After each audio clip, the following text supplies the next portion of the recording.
Hey, what's up? I know I hadn't made a video in a while. In fact, it's been 15 days. So I am on day 96, and whoop whoop, I'm so excited because it's 96 days that I am Suboxone free. And I was like, you know what? I can't just keep coming on and ranting and raving about, my life. And don't worry, I'm still going to do that because this is a great place to vent and a great place to share good news. But today, I wanted to talk to y'all about like my history. If you follow me and you're subscribed to my channel, and if not, go ahead and subscribe because I go off and say crazy shit. Like I'm fucking crazy anyway, so it's pretty entertaining. But anyway, so I decided that y'all should get to know me better. And I'll give you a little piece of my past. Like, how did I end up on Suboxone? Like, that's the big question. I mean, we all start somewhere, but where did I start? So, let me first say I'm 42 and I have 3 kids and I've been married 3 times and I'm still married to my third husband who is straight as a freaking board. Like, he is my stability. He is my rock. He keeps me level. He is like, hell no, you can't take a pain pill. You can't be on Suboxone. He does let me drink because he likes to drink.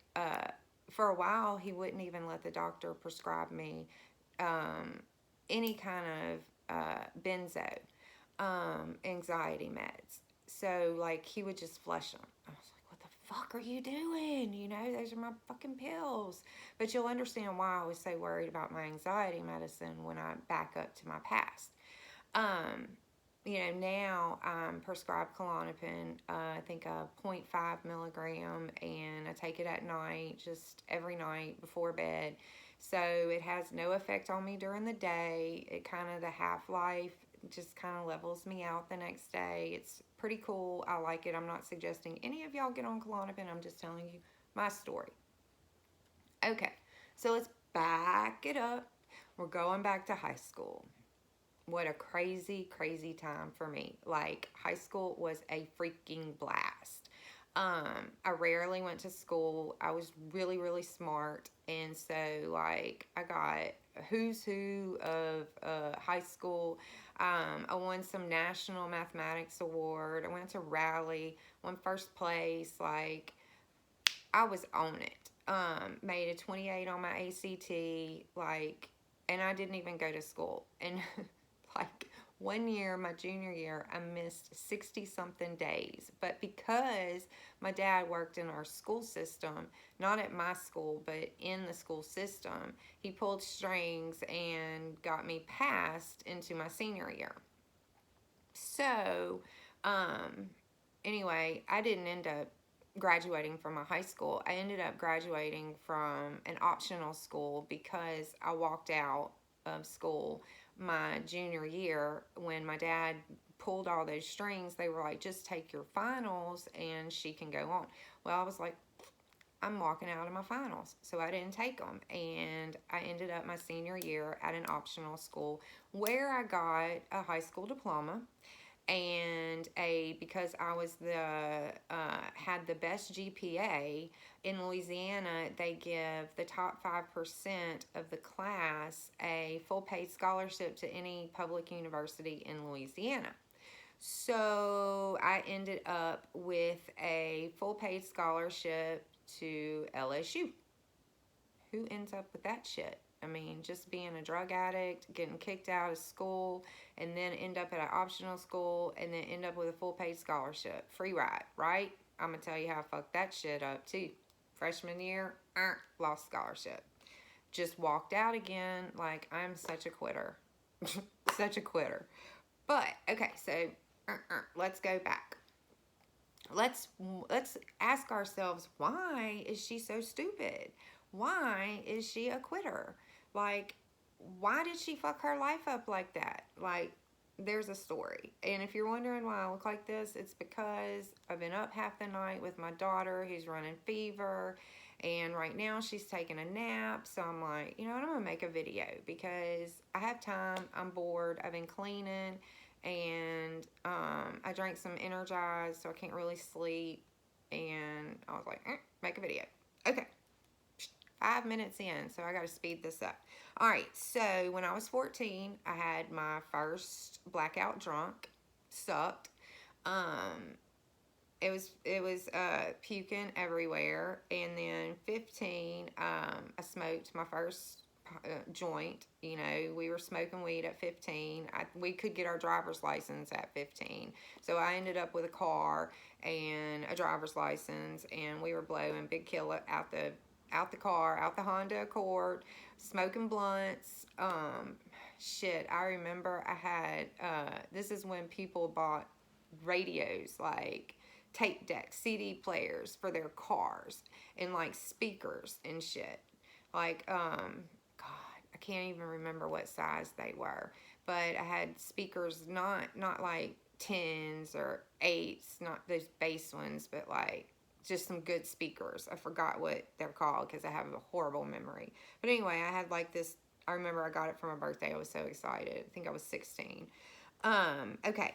So by 16, we were eating acid, popping ecstasy, sneaking into clubs, staying out all night, saying I'm gonna spend the night at her house, she's spending the night at my house, and we're balling out, 30 minutes away in a club with fake IDs, and just partying it up.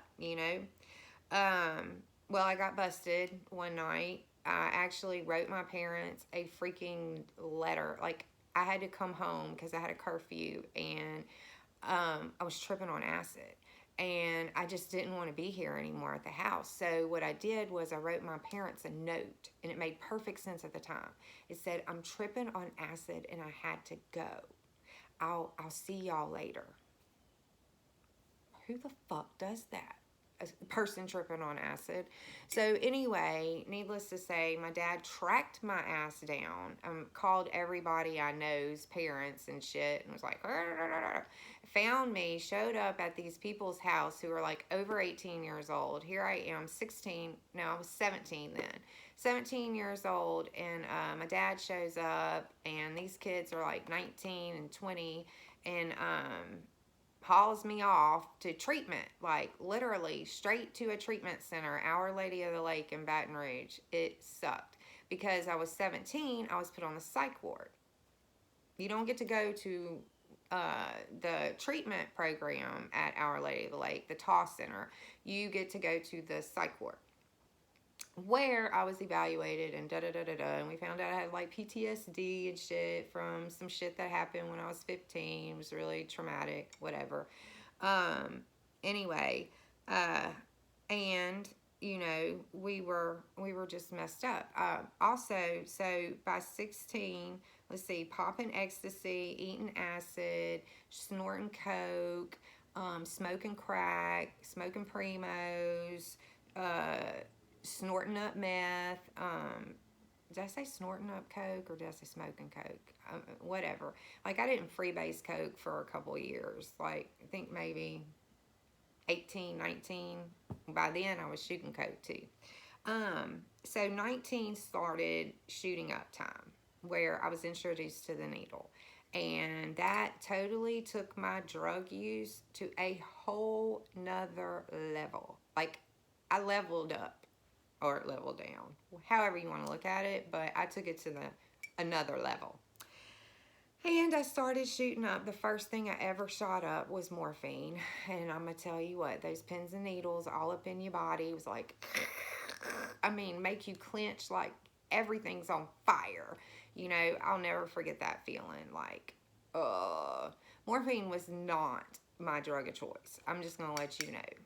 Then we shot up Meprogans. I don't know if anybody remembers a Meprogan. It's like, I don't even know what the fuck's in it, but you could shoot it and it was good. I don't even think they make those anymore. I have no idea. But whenever you'd go to the dentist, you'd ask for Meprogans. You tell them you're allergic to codeine, and they'd give you Meprogans. And then they come in a little red capsule, and you could shoot them up. Okay, so Oxycontins were introduced to me. They had 40s, which were like orangey yellow. Then they had 80s, which were like green. And then they actually came out with like the 160.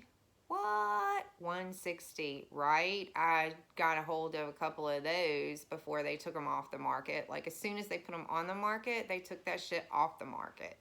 Um, yeah, so not many people got a chance to get some 160s. But like, I started dating this guy.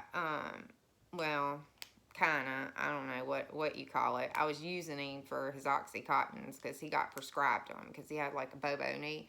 So I kind of just, on a split with my boyfriend at the time, I kind of fit in where I, could fit in, and was hooked up with the oxys for a while for free, but then, had to go back to paying for them. I robbed my parents blind. I did not steal from other people. I stole from my family. Straight up stole from my daddy. Like, I would do the army crawl at night on his bedroom floor to get to his wallet where he kept $100 bills. Like, I would just take a bill and army crawl my ass out and go get some dope. Then we had casinos back then, and that's when they spit out change instead of tickets. So he had, like, in the laundry room office, he had this bottom drawer filing cabinet full of freaking quarters. So I'd roll those up and go get some dope with that too. I mean, I'm telling you, nothing in this house was safe. Nothing. I can remember pawning my Nintendo, CDs, like all kind of shit. Just, it was crazy. It was just crazy times. I mean, those years, like from 15 to 21, were crazy. Then I got pregnant. Well, I got engaged, and I ended up marrying my high school sweetheart, who we were off and on a lot, but we got married and had a child. His name is Drew, and he's 21 now. Whoop whoop, go Drew! He's at ULL. He's in the honor society. He's awesome. He's a pothead though, but I love him anyway. Of course, I love him. Like, I mean, he's just smoking pot. I hope that's all he's doing. Anyway, so 21 had Drew. By 23, okay, so I got off drugs long enough to have Drew. And then after I had him, like, I was breastfeeding, and then I was like, you know what, I want to eat some ecstasy. We had a babysitter, I ate some ecstasy, and then I couldn't breastfeed anymore. I remember that very clear because I had to stop breastfeeding because of drugs. Yes, I did. So, ended up doing some meth and some coke and pills and Xanax. So, ended up being prescribed Xanax by 19 years old. And I can remember my ex-husband, dad, like, grew weed, like, sinsemilla. And so, like, we sold that shit out of our house, and it was crazy. So we just lived that lifestyle. It was like gangster and shit. But people just look at me today and they're like, oh my God, if I told them my past, they would not even believe it about me, because it just doesn't even seem like that would be me. But anyway, it was. The pounds looked like fucking meat in our freezer because of the way it was wrapped, compressed and wrapped, and the white freezer paper. And so it looked like deer meat or some shit in the freezer. It was crazy. And people would just come over, and we were in college too at the time. And I would just pull out like a handful of weed, and we'd just smoke fest. I mean, people just smoke for free. But if they wanted to leave with it, money. And we just wouldn't smoke with anybody. It had to be our close friends. Ketamine. What? Ever go into a K-hole? That's some serious shit. Used to inject that shit. Then you just mainline. Muscle pop it, then just mainline that shit. First I started off snorting it. Then you just end up taking it to the next level. Everything went to the next level with me. I always wanted to try new things. Like, I still want to try new things today, but they're healthier things, not these bad things. So, by 25 years old, my husband died. He got in a car accident and he died in Corpus Christi. And we were split up, and in fact, it sucked. Yeah, I thought I was gonna like die without him because here I am with this kid and I don't have him anymore. And I just thought I was gonna spend the rest of my life with him, and I didn't know what my life was gonna be like without him. And I can tell you what, it ended up really fucked up for a little while because I was killing pain, just straight up killing pain. And with anything I could find, any drug I could find, anything. Nothing was off the table. Nothing. So that lasted until I was 26 and I went to treatment, and I, oh God, I ended up on methadone. Okay, so wait. 23 years old, I went to treatment for Oxycontins. And I hitchhiked out of that bitch because I was craving oxys. Because, like, I was detoxing and I needed oxy. And it was, like, day 2. So my motherfucker just walked out and hitchhiked. And this dude won't ask me for a blowjob. I'm like, fuck you. Let me out this fucking car.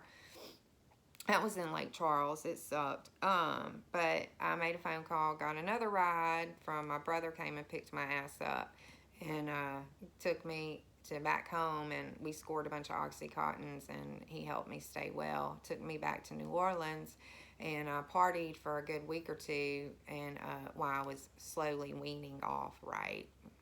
Anyway, that was at 23. So by 26, I had another child, and this dude lives in Florida now. He's a piece of shit. He was in and out of jail. I just kind of hooked up with him. In fact, I met him at the methadone clinic. So that was like, I had Caleb on methadone. Like, I was on methadone, and within probably 3 or 4 months of being on methadone, so I guess I got on methadone at 24. I got on methadone. It was after I left the 23. It was after I left the treatment center on the oxys, and I couldn't kick the oxys. So my brother was like, put her on methadone. So I went to the methadone clinic and I got on methadone and ended up meeting some dude because I was on the split from my husband, and met some dude, had sex with him, and he lived out of town. He lives in Florida now, in and out of jails, like I said, and had Caleb on methadone. And then my ex-husband and I, well, he was an ex-husband, but anyway, we hooked back up because he still loved me, whatever, and I still loved him. And then he went to treatment, and then he got out of treatment, and he went to Corpus Christi, got on a motorcycle, and had a head-on collision and died. So, went off the deep end. By 26, I was in treatment again. This time, I stayed and I got sober. All right, that lasted until I was about 32. And then I got married again and got divorced. Like 29 years old, I got married. By 30, I was probably divorced. I graduated college at 30. And by 32, I was back on pain pills. I never did mess with the coke or the meth or, none of those drugs anymore, okay? I was straight pain pills. And I loved my pain pills, and it got really expensive, and so I got introduced to Suboxone, and that is when I got on Suboxone at 33 years old. And so I'm 42, remember. Now, I was off and on Suboxone for a good till I was 38. So what, about 5 years I was off and on Suboxone. Like, when I was off Suboxone, I was on pain.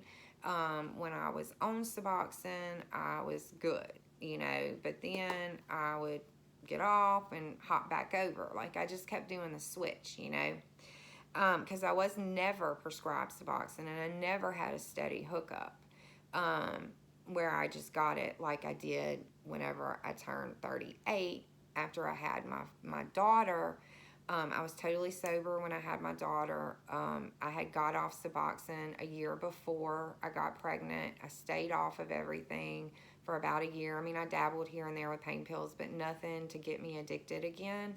So when I got pregnant, it was all great and exciting. I was already married again to my husband I have now, and we were super happy because we tried for her, and I ended up eating some pain pills, got prescribed some pain pills when I left the hospital, ate the pain pills, 30 of them, oxycodones, and ended up back on Suboxone. This time I had a hookup, my brother, who lives next door, and he just kept the supply coming. I had the money, he had the dope, you know, it just, and that lasted like 3 years. So then in summer of 2018, which is that beach video, that's when I kicked Suboxone. And that shit was rough. Rough. Do you hear me? That was the hardest kick in the world. I thought the kick back in when I was like 37, 36 was rough. No. The kick 2018 almost killed me. I thought. I mean, it wasn't that bad. Don't get me wrong. It really wasn't that bad. Compared to the kick this time, it was kind of bad. But anyway, so God, this video is 21 minutes. Shit, I should have done like a part 2. So anyway, I ended up kicking Suboxone for 7 months, and then I decided I just wanted to be on Suboxone again. I didn't even need pain pills or nothing. I was like, hey, I just went straight for the subs. So I got on Suboxone again and stayed on it for, imagine that, 7 months. And then my husband busted me, and so I got back off of it, and here I am, day 96, Suboxone free. So that's a little bit about me, and I hope you enjoyed my little soap opera drama, my little biography, autobiography, whatever. So peace out, and I will check y'all later.